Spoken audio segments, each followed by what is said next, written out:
ઉત્તરાયણના દિવસે દરેકના ઘરે મમરાના લાડુ, ચીકી, તલના લાડુ અને આ ગોળની વાનગી તો બનતી જ હોય છે. તો ચલો આજે આપણે મમરાના લાડુ અને ચીકી બનાવીએ એકદમ best.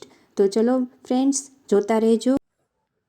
Welcome to my channel રસોડાની રંગત. Please share, subscribe and like. Hello friend, જય શ્રી કૃષ્ણ. મમરાના લાડુ બનાવવા માટે આપણે 2 ઇન્ગ્રીડિયન્ટ્સ લઈ લીધા છે. મેન માત્ર આ 2 ઇન્ગ્રીડિયન્ટ્સમાંથી જ આપણે મમરાના લાડુ અને ચીકી બનાવવાના છે. તો હવે આપણે એક પેનમાં ગોળને ગરમ કરવા મૂકી દઈએ અને ગોળ અને આપણે મમરા 2 જ વસ્તુ આમાં એડ કરશું. અને હવે આપણે ગોળને સારી રીતે ગરમ કરશું અને એની પહેલાં આપણે થોડું આમાં પાણી એડ કરી દઈશું. 2 થી 3 નાની ચમચી જેટલું જ એડ કરવાનું છે, જેથી કરીને આપણો ગોળ દાજે નહીં અને જે આ મોટો ગોળ છે એ બધો સારી રીતે ઓગળ આવવા માટે જેટલું જ આપણે પાણી એડ કરવાનું છે. અને હવે આપણે એને ધીમી ફ્લેમ રાખવાની છે, કે એકદમ ફૂલ પણ નહીં અને એકદમ ધીમી પણ નહીં, મીડિયમ ફ્લેમ પર આપણે બધો ગોળ ઓગાળી લેવાનો છે અને એનો પાયો કરવાનો છે. ફ્રેન્ડ્સ, આ પાયો કરવાથી જ મેન આપણું ખૂબી છે. સરસ મજાનો એવો પાયો થઈ જશે એટલે આપણા ગોળના લાડુ મમરાના ભેગા સારી રીતે વળી જશે. પરંતુ જો તમે ગોળની પાઈ કાચી રાખશો તો આપણે મમરાના જે લાડુ બનાવવાના છે એ મમરાના લાડુ ચોટશે નહીં અને સાથે આપણા હાથમાંથી જ અલગ પડતા જશે. અને હવે આપણે હલાવતા થવાનું છે, ધીમે ધીમે આપણે ગોળને હલાવતા રહેવાનું જ છે. તો ફ્રેન્ડ્સ, તમે જોઈ શકો છો કે હજુ ગોળ ઓગળે જ છે. તો સારી રીતે ગોળ ઓગળી જાય પછી એનો પાયો આવશે. આ જ મેઇન વસ્તુનું આપણે ખાસ ધ્યાન રાખવાનું છે કે ગોળ એકદમ લાલાશ પડતો થઈ જવો જોઈએ. એના માટે ઘણો સમય લાગે છે. તો હવે આપણે ગોળને ચલાવતા જ રહીશું. તમે જોઈ શકો છો ગોળ એકદમ ગ્રેવી ટાઈપનો થઈ ગયો છે અને હવે આમાં બબલ આવે છે. પરંતુ આ સમય બંધ નથી કરી દેવાનું, હજુ આપણે એને ઉકળવા દેવાનો છે. તો આને ઉકળતા અને ગોળની પાઈ આવતા મારે 3 થી 4 મિનિટ જેવો સમય થયો છે. અને સારો એવો હવે આને જે ઉકળે છે ગોળ એ એવી રીતના હજી થોડી ઘણી આપણે હલાવતા રહેવાનું છે. અને આ ગોળનો પાયો તમે જોઈ શકો છો ફ્રેન્ડ્સ, એકદમ લાલાશ થવા દેવાની છે. હજુ પણ આપણે હલાવતા જ રહેવું છે. અને અહીંયા કન્ફ્યુઝ નહીં થઈ જવાનું કે હવે થઈ ગયું છે અને આપણે એમાં મમરા એડ કરી દઈએ, પરંતુ હજુ થોડો આપણે આમાં લાલાશ થવા દઈશું. તો આ સમયે હજુ થોડો ટાઈમ આપણે પાકવા દેવો છે. અને જો તમને આમ ખબર ન પડે તો તમે પાણીમાં થોડો ગોળ એડ કરો અને ગોળ એકદમ તરત ઠંડો પડી અને ચોટેલો હોય તો ચેક કરી લેવાનું. નહીંતર ડાયરેક્ટ જો તમે ફર્સ્ટ ટાઈમ બનાવતા હોય તો, નહીંતર તો આપણને અગાઉ બનાવેલા હોય એટલે ખ્યાલ આવી જ જાય કે આવી રીતની જો ગોળની પાઈ થઈ ગઈ છે તો હવે આપણે એડ કરી દઈએ. તો તમે જોઈ શકો છો કે જે ફીણ આવી એ પછી તો આપણે કેટલો ટાઈમથી ગોળને ચલાવતા રહ્યા છે. ત્યારબાદ અને જો તમને એમ થાય કે ખૂબ આકરા થઈ જશે અને લાડુ નહીં વળે, એવું નહીં, કન્ફ્યુઝ નહીં થતા, એ પણ વળી જશે. એના માટે હું આગળ તમને ટ્રિક્સ કહું છું.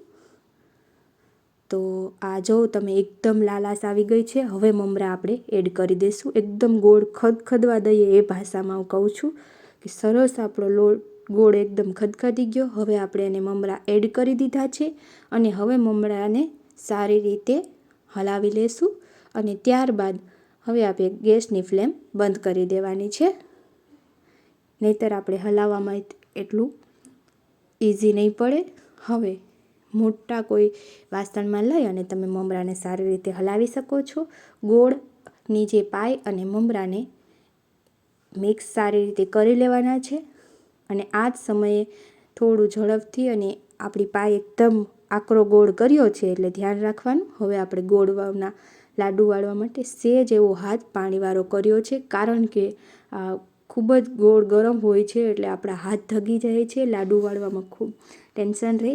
હવે જોઈ શકો છો આપણે એકદમ દબાવી અને લાડુ વાળવાના છે. તમે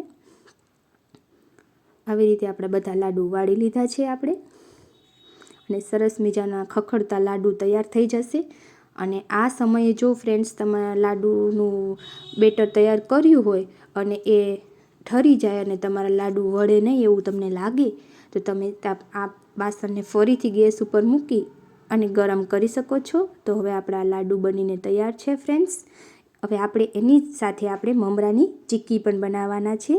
તો એ બેટરની પહેલાં આપણે થોડું એવું તેલ પાથરી અને આ વધેલું બીજું બેટર છે એને આમ પાથરી દેશું.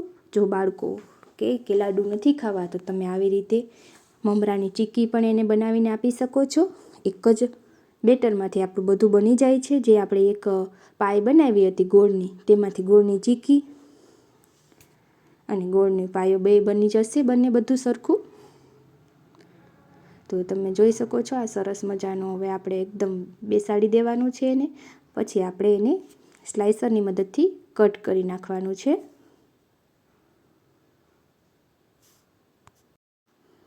હવે આપણે આ સરસ મજાનું ગોળને પાથરી મમરાનું જે પાથરાઈ ગયું છે હવે એના આપણે સ્લાઇસ કરી નાખીએ છીએ. તો સ્લાઇસરની મદદથી આપણે કટિંગ કરશું. અને આ સ્લાઇસર હશે તો ફટાફટ આપણે આવી રીતે ચલાવી શકશું અને સારું એવું ચાલે છે એટલે મમરાને ચીક્કી કાપવામાં સરસ ઇઝી પડશે. તો હવે આવી રીતે આપણે બધા સ્લાઇસરની મદદથી આપણે એડ કરી લેવાનું છે અને ધીમે ધીમે ફટાફટ આ બધું ગોળની પાઈ આકરી હતી એટલે જામ થઈ ગયું છે અને ઉખડવામાં પણ તમે ટેન્શન નહીં લેતા, ફટાફટ ઉખડી પણ જશે. અને જો ઢીલો ગોળની પાઈ રહી હોય ને તો શું થાય કે આ તમે ઉખડો ત્યારે આખા જે આપણે મગની ચીક્કી આપણે મમરાની બનાવીએ ને તે છૂટી પડી જાય ને એકદમ પાઈ થયેલી હશે તો તમારે ઇઝીલી એ છૂટી ક્યારેય નહીં પડે. 2 દિવસે ખાશો તોય ઉત્તરાયણના આગલા દિવસે બધું બનાવીને આપણે મૂકી દઈએ ત્યારે ફટાફટ તમે જોઈ શકો છો કેવી ઉખડી જાય છે અને અલગ પણ પડી જાય છે. આવી રીતે આપણે મમરાની ચીક્કી બનાવી લીધી છે ફ્રેન્ડ્સ. હવે બધાને આપણે ઉખેડીને જોઈ લઈએ. અને નીચે થોડું તેલ પાથરી દીધું હતું એટલે ઉખડવામાં પણ મમરા અને ચીક્કી ફટાફટ નીકળી જાય છે. તલની ચીક્કીની જેમ આપણે નીચે પાથરવી પડતી નથી. તો ફ્રેન્ડ્સ તૈયાર છે આપણા મમરાના લાડુ અને મમરાની ચીક્કી. તો ઉત્તરાયણ સ્પેશિયલ આ મમરાના લાડુ અને મમરાની ચીક્કી તમને કેવી લાગી એ કોમેન્ટમાં જરૂર જણાવો ફ્રેન્ડ્સ. જય માતાજી, આભાર.